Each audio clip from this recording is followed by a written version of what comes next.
मैं सुधा ठाकुर आज हिंदी आलोचना पर अपने विचार व्यक्त करूंगी।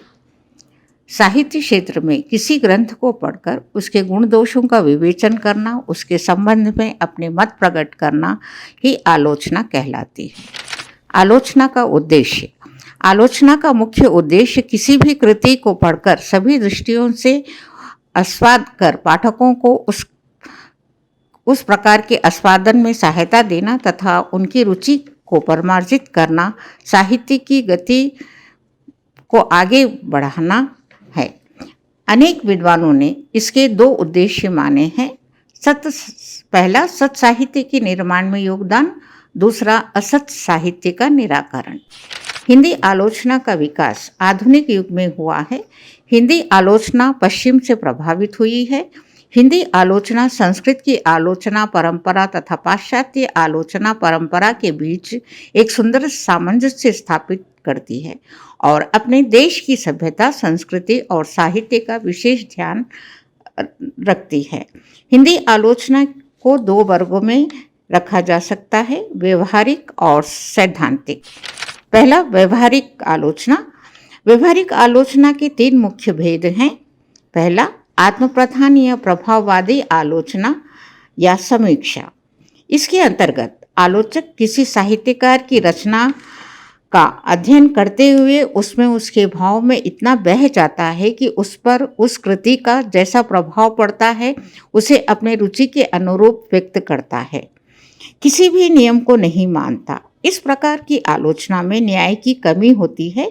हिंदी में जैनेन्द्र, शांति प्रसाद द्विवेदी आदि इसी प्रकार के आलोचक हैं।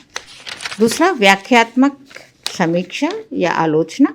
इस समीक्षा में आलोचक सिद्धांतों और आदर्शों को त्याग कर एक अन्वेषक के रूप में कवि की अंतरात्मा में उतरकर अत्यंत सहृदयता पूर्वक उसके उद्देश्यों, आदर्शों तथा विशेषताओं का अध्ययन कर उसकी व्याख्या और विवेचन करता है। इसमें न्याय की बहुत अधिक संभावना होती है। इस आलोचना के भी तीन प्रकार हैं। ऐतिहासिक, जिसमें आलोचना का मूल स्रोत ऐतिहासिक और सामाजिक परिस्थितियों की खोज कर उसकी स्थापना साहित्यिक परंपराओं में की जाती है। दूसरा, मनोवैज्ञानिक आलोचना, जहाँ साहित्यकार के वैयक्तिक स्वभाव, परिस्थितियों एवं प्रभाव को उसकी कृति के आधार पर परखा जाता है। मनोवैज्ञानिक आलोचक कभी कभी कृति की उपेक्षा भी कर देते हैं। तुलनात्मक आलोचना, इसके अंतर्गत पूर्ववर्ती तथा परवर्ती साहित्यकारों के साथ कृतियों की तुलना होती है और उस कृतियों के महत्व को स्थापित किया जाता है। समाजवादी आलोचना, इस आलोचना में साहित्य के वर्ग विशेष और सामाजिक आवश्यकता के अनुसार मूल्यांकन किया जाता है। दूसरा, सैद्धांतिक आलोचना। आधुनिक युग में सैद्धांतिक आलोचना की अच्छी प्रगति हुई है, जिसका श्रेय डॉक्टर श्याम सुंदर दास को जाता है। उन्हीं की पुस्तक साहित्यालोचन से सैद्धांतिक आलोचना का विकास हुआ। डॉक्टर गुलाब राय के काव्य के रूप, सीताराम शास्त्री का समीक्षा शास्त्र, डॉक्टर सत्येंद्र का समीक्षा के सिद्धांत के द्वारा सैद्धांतिक आलोचना का विकास हुआ। भारतीय और पाश्चात्य सिद्धांतों का अध्ययन कर अनेक नई स्थापनाएं की गई। भारतेंदु युग में भी आलोचना का विकास हुआ, परंतु इस युग के आलोचकों का ध्यान आलोच्य ग्रंथों के दोष निरूपण पर ही गया, गुणों पर उनकी दृष्टि न गई। द्विवेदी युग में भी इस प्रकार की ही आलोचना हुई, जहाँ छोटी छोटी त्रुटियों की आलोचना की जाती थी। शुक्ल युग में आलोचना के क्षेत्र में वरदान सिद्ध हुआ। शुक्ल जी का दृष्टिकोण अत्यंत व्यापक एवं संपन्न था। उनके विवेचन अत्यंत सूक्ष्म गंभीर होते थे। इसी कारण वे आज भी युग छाया के समान हिंदी समालोचना साहित्य पर अपनी समग्रता के साथ छाए हुए हैं। आज के समालोचकों में डॉक्टर नगेंद्र प्रमुख हैं। उनका रसशास्त्र अत्यधिक महत्वपूर्ण रचना है। मार्क्सवादी आलोचकों में डॉक्टर रामविलास शर्मा, अमृत राय और शिवदान सिंह चौहान आदि प्रमुख हैं।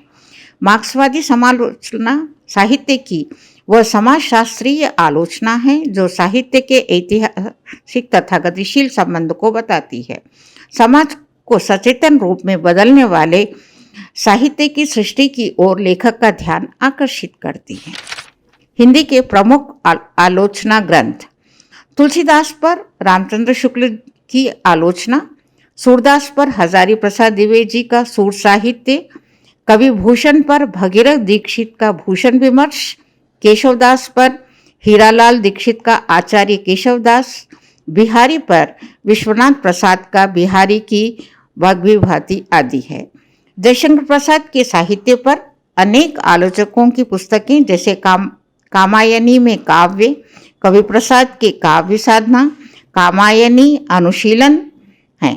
प्रेमचंद पर प्रेमचंद और उनका युग, मैथिली शरण गुप्त पर गुप्त जी और उनकी काव्यधारा, रहस्यवाद और छायावाद पर भी डॉक्टर नगेंद्र नंद दुलारे वाजपेयी आदि ने समीक्षा लिखी है। प्रगतिवाद पर डॉक्टर रामविलास शर्मा, शिवदान सिंह चौहान और प्रकाश चंद्र गुप्त आदि ने अच्छी आलोचनाएं लिखी हैं। नाटकों पर डॉक्टर सोमनाथ और डॉक्टर नगेंद्र ने उपन्यास लिखी हैं। उपन्यासों पर शिवनारायण और यज्ञदत्त ने आलोचनाएं लिखी हैं।